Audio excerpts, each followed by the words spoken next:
The app was developed so that we can get a defibrillator to people very quickly once they collapse. So although the ambulance service provides a rapid response, if it's possible to get an AED to someone even quicker, then we know that that can make a big difference in terms of survival. In fact, you're 2 to 3 times more likely to survive if someone can get an AED to you before the ambulance service arrives.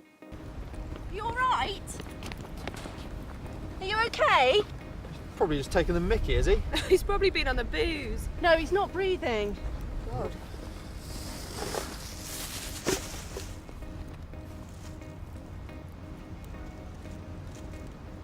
He's not breathing. Call an ambulance. All right. Do you know what you're doing? Yeah, we need an ambulance. All right.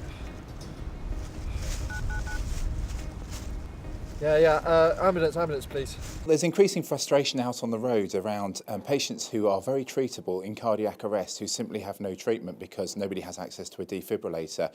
And we know that the earlier a patient gets access to a defibrillator, the higher the chance of survival. And that's really been the main aim behind this app.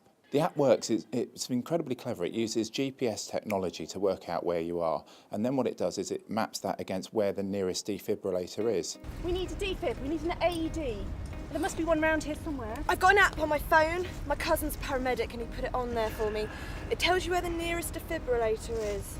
There's one at the surgery down the road. I'll go and get it. Great. 1, 2, 3, 4. Yeah, 5, no, he's 6, still 7, not responsive. 8, 9, 10.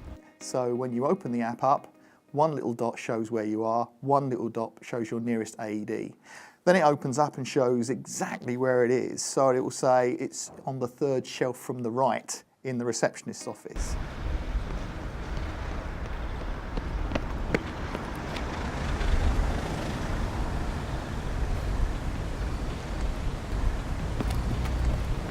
I think the main problem was trying to get the resource to actually populate and verify the data. It's quite a big data gathering exercise, and the whole credibility of the app relies on the data being accurate. We didn't want to invent the wheel if it's already existing.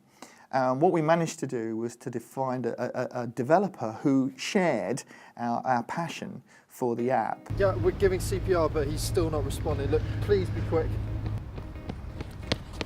I've got it. The app took me straight to it. What do I do now? You need to open it up and switch it on, and just follow the instructions. I think the potential for this app to go national is absolutely there. It's a huge exercise to gather this information countrywide, but what we would like to do is try to encourage other ambulance trusts to get involved with this. We had that in mind when we developed the app, so we built the functionality to ensure that we could develop it into the future and scale it up to make sure that was possible. There's lots of things that can only come about because of smartphones. In the time before that, you'd have to have a book. There is absolutely no point in having an app unless it benefits clinical outcomes and the actual outcomes for patients. And I think without that as a firm basis, we don't see any real rationale for developing them. Apps are potentially very powerful devices in many aspects of clinical care. And they have a real potential to help improve patient care and save lives. Certainly it's important that there is an evidence base for the information that's given with the app, and it's also important that the advice given is consistent with national and international guidelines for any aspect of care.